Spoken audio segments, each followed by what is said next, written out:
I shot you down, bang bang.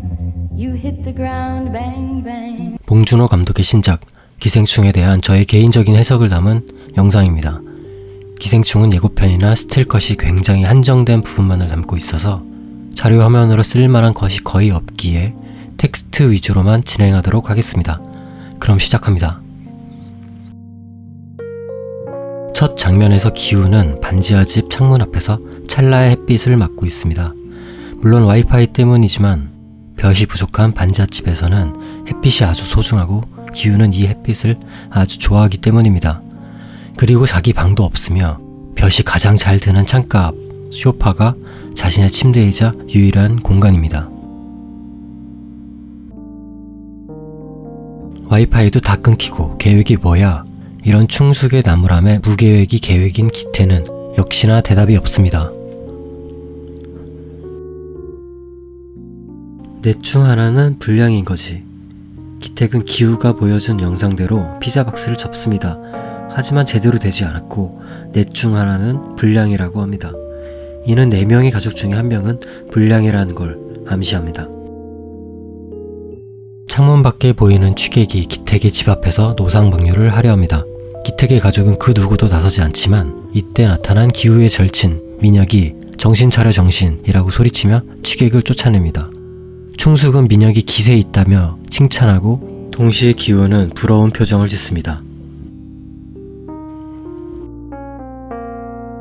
그런 민혁이 기우의 가족에게 할아버지께서 소중히 하셨고 매우 귀하고 비싸다는 산수경석을 선물합니다. 기우는 산수경석을 받고 나도 민혁과 같은 삶을 살아야겠다는 결심을 하는지도 모릅니다. 민혁은 기우에게 자기가 맡았던 고2 여학생을 너라면 믿을 수 있다라며 과외 선생을 부탁합니다. 이는 절친 관계라서 그럴 수도 있으나 어쩌면 기우가 부유층과 섞일 수 없는 존재라는 의미 또한 담고 있을지도 모릅니다. 기정은 오빠의 과외 알바 취직을 위해 PC방에서 연세대 재학 증명서를 위조합니다. 금연인 PC방에서 담배를 피우는 모습은 자신의 삶이 세상의 질서보다 더 중요하다고 보이는 장면입니다. 기우는 위조된 서류가 범죄가 아니라고 뻔뻔히 얘기하며 자신은 내년에 꼭 이 대학에 갈 거라고 얘기합니다. 기택은 이 모습을 보며 너는 계획이 다 있구나 라며 자랑스럽게 대봤습니다. 기택에게 있어 계획이란 절대 없기 때문에 감탄하는 장면입니다. 하지만 후반부에 나올 무계획이 곧 계획이다. 계획이 없으면 실패할 일도 없다. 라는 자신의 대사와도 상반되는 발언입니다. 하지만 아들에게 자신의 이런 생각을 말해줄 수 없는 상황이기도 합니다. 기우는 면접을 보러 박 사장 집으로 반지하에서 언덕으로 상승합니다. 반지하엔 자신의 집과 극단적으로 다른 곳에 있는 박 사장의 집은 현대의 계급, 즉 부유층을 의미합니다. 설국열차로 치면 맨 앞칸이라고 할 수 있습니다. 연교는 기우의 수업에 참관을 요청하지만 그 외 부분에는 크게 의심하지 않습니다. 이는 이전 과외 선생이었던 민혁과 자신이 같은 부유층이기 때문이고 캐릭터의 단순함, 허술함과도 어느 정도는 맞닿아 있습니다. 다송은 인디언 놀이를 하며 장난감 화살을 쏩니다. 여기서 인디언은 미국의 원주민이고 콜럼버스의 상륙과 함께 백인들은 원주민이었던 인디언들을 학살하거나 탄압합니다. 여기서 기우는 일종의 콜럼버스와도 같습니다.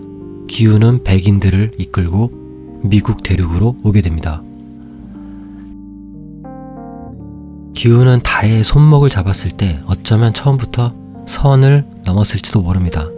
하지만 실전은 기세라며 연교는 놀라지만 크게 개의치 않고 합격점을 줍니다.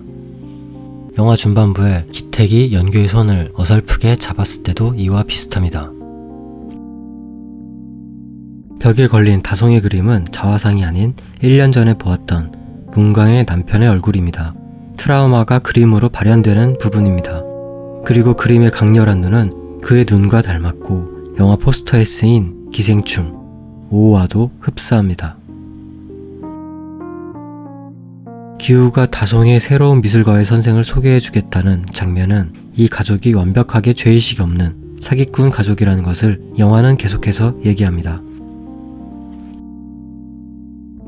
기택이 새로운 운전기사로 고용되며 박 사장을 태우고 첫 운전을 시작합니다. 그 전에 벤츠 정시장을 돌며 차에 관해 공부하지만 다름 아닌 실수는 운전 실력이 아닌 둘 사이의 대화에서 나오게 됩니다. 그래도 사랑하시죠? 박 사장은 겉으로는 매너 있는 척 하지만 기택 몰래 한쪽 손에 커피를 들고 운전 실력을 테스트합니다. 겉과 속이 다른 인물이라고 할 수 있습니다. 박 사장은 집으로 돌아와 계단을 올라갈 때 천장에 조명이 켜지는데 이 천장의 조명은 유일하게 박 사장이 왔을 때만 정확히 켜집니다. 극 중 어느 장면에서도 박 사장이 아닌 다른 사람, 예를 들면 연교가 계단을 오를 때는 절대 켜지지 않습니다.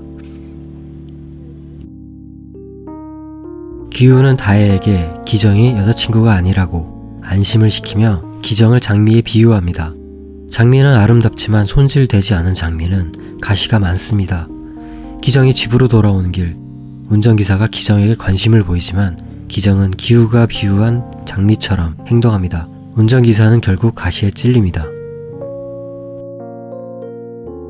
박 사장은 자동차 뒷자리에서 기정이 벗어놓은 팬티를 발견했을 때 운전기사가 자신의 차에서 몰래 카섹스를 했다고 의심합니다. 앞좌석도 아닌 넘지 말아야 할 선인 뒷좌석에서 말이죠. 하지만 결국 마약으로 결정짓고 해고를 하는데 이는 최근의 버닝썬 사태와 같은 부유층들의 마약 관련 범죄를 떠올리게 합니다. 일반적인 경우라면 술에 취했다 정도였죠. 엄마를 취직시키기 위해 관리인이자 가정부인 문광을 내보낼 계획을 세우려는 첫 번째 장면에서 기정은 문광이 가장 어려운 인물이라고 합니다. 이는 문광의 원래 성격보다는 오래도록 그 집 방공호 안에 남편을 숨겨둔 인물이라는 점에서 납득이 되는 부분입니다. 문광이 결핵으로 위장한 복숭아 알러지로 쫓겨난 후 박 사장은 차 안에서 갈비 이야기를 하며 연교는 집안일이나 요리를 너무 못한다고 합니다. 겉과 속이 다른 박 사장의 성격이 다시금 드러납니다. 박 사장은 밥 2인분을 먹는 게 문광의 유일한 단점이었다고 했는데 이는 중반부에 등장할 문광의 남편에 대한 떡밥입니다. 기택의 가족이 집에서 고기를 구워 먹을 때 창문을 통해 노상방뇨를 하려는 취객을 다시 보게 됩니다. 기우는 영화 초반 절친인 민혁이가 했던 행동을 취객에게 그대로 따라합니다. 정신 차려. 기우는 민혁을 그대로 따라하는 캐릭터라고 볼 수 있습니다. 이후 다에 대한 행동에서도 기우의 내면은 계속 드러납니다. 다성은 기태, 충숙, 기정에게서 모두 같은 냄새가 난다고 합니다. 이 냄새는 절대 없을 수 없는 반지하의 칙칙한 냄새, 혹은 후반부에 나올 홍수나 집안 화장실의 똥물이 역류해서 그 집을 가득히 채우는 냄새, 혹은 궁극적으로 햇빛도 들지 않는 반지하, 벗어나기 힘든 지독한 생활고의 냄새와도 같습니다.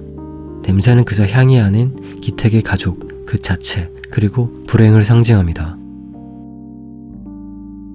기우는 대학교에 가면 다혜와 정식으로 교제할 거라고 가족들에게 말합니다. 하지만 여기서 대학교에 간다는 말은 기우 자신이 대학교에 가면 고백한다는 말인지 아니면 다혜가 대학교에 간다면 고백한다는 말인지 알 수 없습니다. 비오는 저녁 문광이 갑자기 박 사장 집으로 찾아왔을 때 기우는 이건 계획이 없던 건데 라고 중얼거립니다. 계획대로 되었던 지금까지와는 다른 상황이 이제부터 펼쳐질 것임을 암시하는 대목입니다. 문광이 갑자기 집으로 찾아오며 지하 방공호에 사는 남편의 정체가 모두에게 드러난 후 자신보다 위 계층이라고 생각했던 충숙에게 비밀로 할 것을 처절하게 부탁합니다. 하지만 계단에서 몰래 엿보던 기택 가족들이 넘어지며 정체가 탄로나고 문광은 그들을 바로 무시하며 비디오를 촬영하고 협박하게 됩니다. 여기서 두 가족 사이에는 어떠한 타협도 없습니다. 서로가 서로를 자신들보다 더 낮게 보기 때문입니다. 박 사장 가족이 집으로 돌아오며 마치 기택 가족은 그들의 집안 바퀴벌레처럼 거실의 테이블 밑으로, 기우는 다의 침대 아래로 빠르게 숨습니다. 그리고 박 사장 부부가 잠들었을 때 기택은 바퀴벌레처럼 기어서 빠져나오게 됩니다. 박 사장은 소파에서 연교와 응응을 하기 전에 기택의 냄새에 대한 얘기를 합니다. 앞서 말했지만 기택은 자신과 자신의 가족은 냄새로 상징되고 이 부분은 그 냄새를 완벽하게 자신과 동일시하는 계기로 넘지 말아야 할 선으로 각인됩니다. 그리고 역시나 겉과 속이 다른 박 사장은 아내를 사랑하는 척 시계 방향으로 연기를 합니다. 박 사장을 리스펙하는 분광의 남편은 거실 조명으로 모르스 부호를 보냅니다.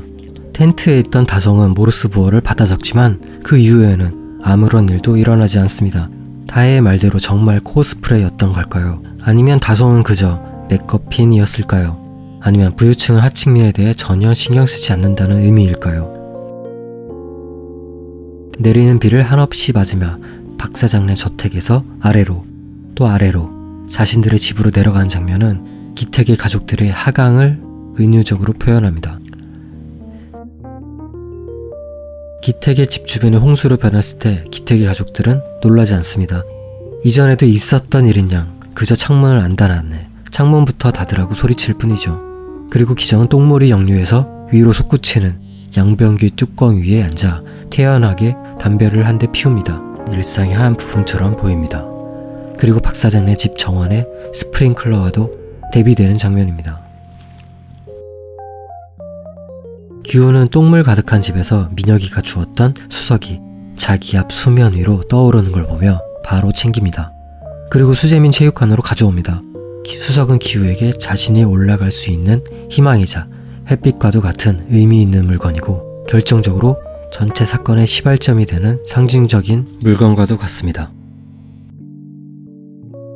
다송의 생일 파티를 위해 연교와 기택은 마트에서 장을 봅니다. 장을 다 본 후 돌아오는 차 안에서 연교는 기택의 냄새 때문인지 코를 만지며 창문을 열고 기택은 이 모습을 보고서도 모른 척합니다. 기택의 표정은 이전과는 아주 달라 보입니다. 다혜야, 나 어울려? 이 집이랑. 반지하 집 창문을 통해 사람들의 다리만을 주로 보고 살았던 기우는 현재 내려다보는 상황이 익숙치 않은 씁쓸한 장면입니다. 체육관에서 기택은 최고의 계획은 무계획이다 라고 합니다. 아들아, 너는 계획이 있구나 라며 칭찬하는 초반의 장면과 대비되고 결국 다음날 수석을 들고 죽일 계획을 가지고 방공호에 갔던 기우는 문광의 남편에게 오히려 당하고 맙니다. 자신의 희망과도 같았던 소중한 수석을 계단에서 떨어뜨리며 자신을 들키고 오히려 그 수석으로 자신의 머리를 다치게 됩니다. 문광의 남편이 기정을 찌르고 충숙에게 칼을 휘두르고 다송은 트라우마가 떠올라 실신합니다. 이에 박 사장은 응급실로 가자고 재촉하지만 기택은 자신의 딸을 먼저 구해야 할지 박 사장의 부탁을 먼저 들어줘야 할지 고민합니다. 그러다 차키를 던지게 되고 차키는 문광의 남편 근처에 떨어집니다. 박 사장은 차키를 주우려다 악취 때문에 코를 막게 되는데 이 행동을 본 기택은 쌓이고 쌓였던 자신의 처지에 대한 불행함이 그 순간 증오의 기폭제로 박히며 선을 넘은 박 사장을 칼로 찔러 사망케 합니다. 김씨가 증발하였다 라는 표현을 써도 전혀 어색함이 없습니다 라는 관련 보도가 나오며 등장하는 잘려진 CCTV 화면, 이는 비 오는 날 문광이 자른 CCTV이고 넘지 말아야 할 선 자체가 끊어진 것을 의미합니다. 영화의 마지막에 기우는 돈을 열심히 벌어 집을 사는 계획을 합니다. 하지만 여태껏 계획들이 그래왔던 것처럼 이는 달콤한 상상일 뿐이었고 영화의 첫 장면과 같이 반지하집 창가 앞 짧은 햇살을 받으며 영화는 그렇게 막을 내립니다.